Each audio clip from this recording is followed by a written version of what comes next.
Hi guys, I'm Dusty with Blueyes Below, and I'm here with Ray and Laura on the schooner Madeline here in Traverse City.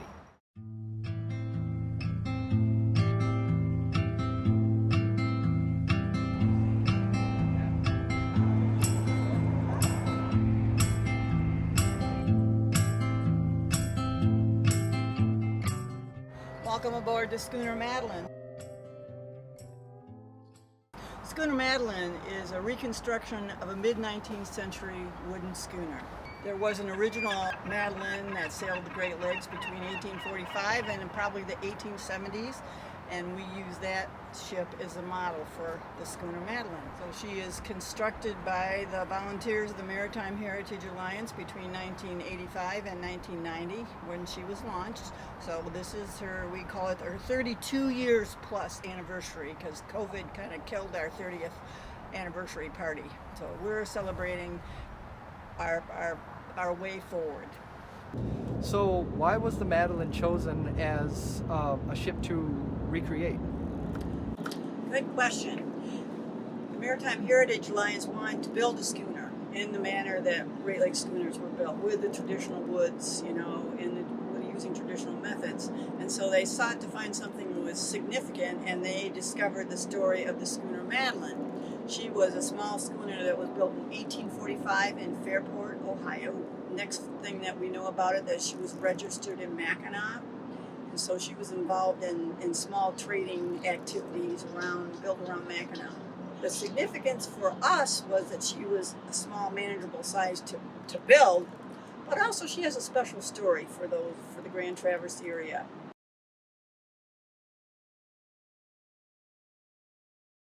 During the winter of 1851 and 52, the boat was owned by the Fitzgerald brothers, and they had a small crew of 6. They were all young men, all immigrants new to the United States, and were sailing, and one was a captain, of course, but they realized in order to get ahead in the world, they needed to read and write. So they stuck on the idea of finding a place to seclude themselves for the winter and learn to read and write, and they chose to come to Bowers Harbor, which is just up the bay here. So they froze the boat in that winter and hired a young man named Stephen Waite from nearby Old Mission, hired this 17-year-old to come to the boat and teach them. So they converted the cargo hold into a classroom, had a stove down there, and used a window over the cargo hatch for light, and they stayed there during the winter, learning to read and write. And part of the day, another part of the day, they hunted. They did all the things they needed, cut firewood and everything they needed to sustain themselves. And in the spring, they took off again. So that was kind of a really nice story, and an educational story that actually goes along with what we use the schooner Madeline for as an educational device or tool.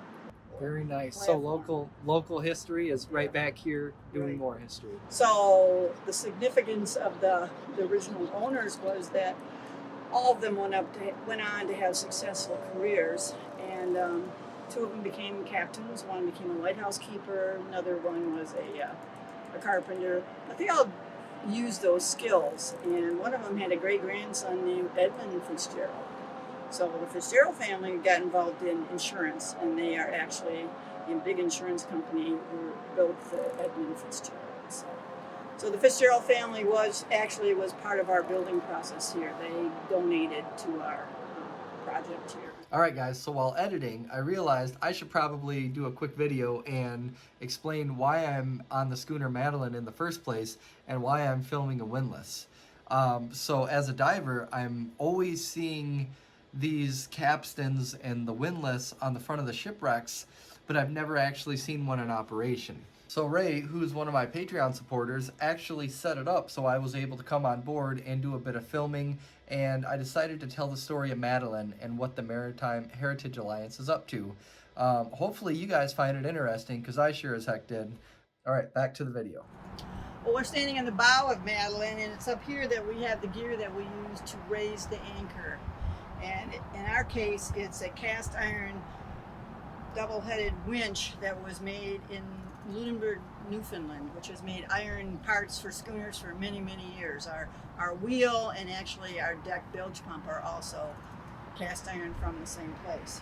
So it is attached to double Samson posts that are tied to the keel of the boat. So this is a very strong part of the boat.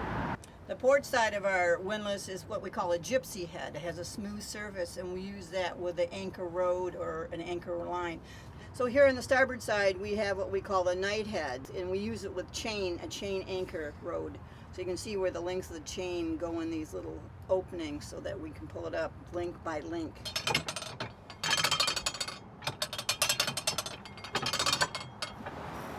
The Maritime Heritage Alliance is a grassroots organization. We began a long time ago, almost 40 years ago, with a group of people who actually were involved in wooden boats here in the Grand Traverse region.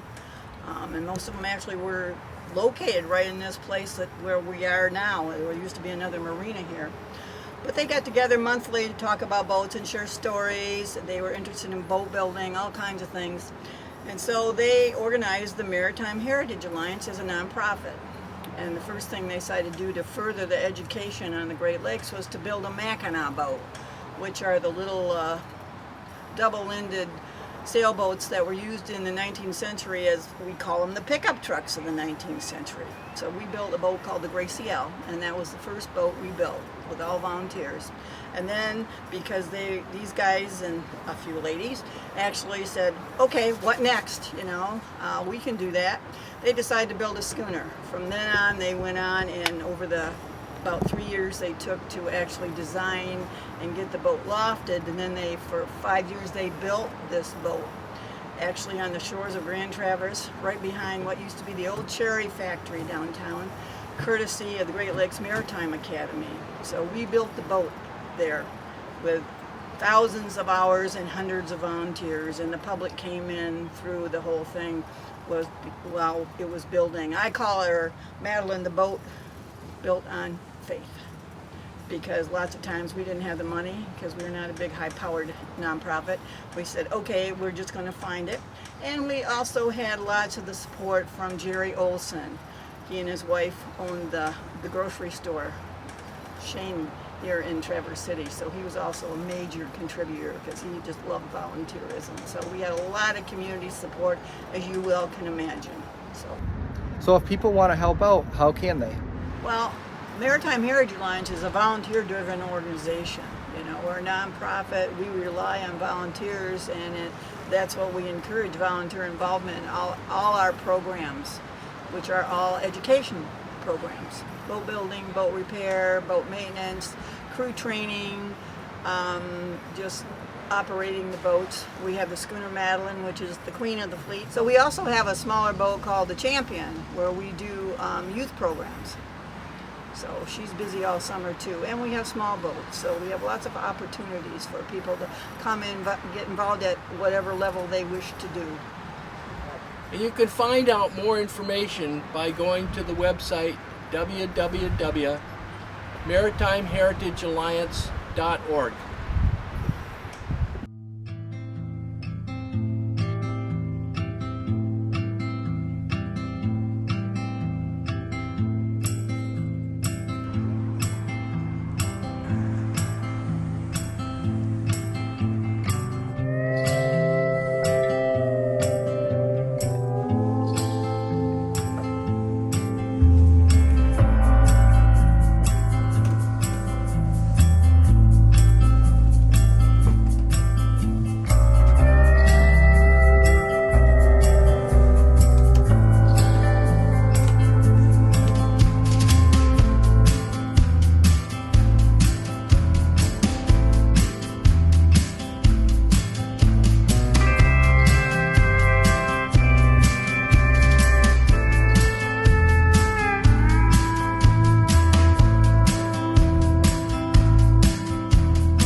as an impromptu last minute thing, we have some exciting news.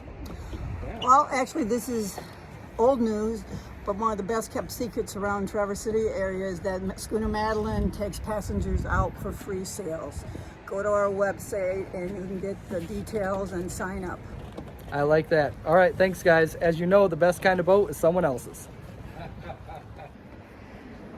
All right, that was a lot of fun, and I appreciate them having me on board. If you care to help out, get a hold of them. Check out the website, and these guys are here in Traverse City, West Bay, so come check them out. See ya.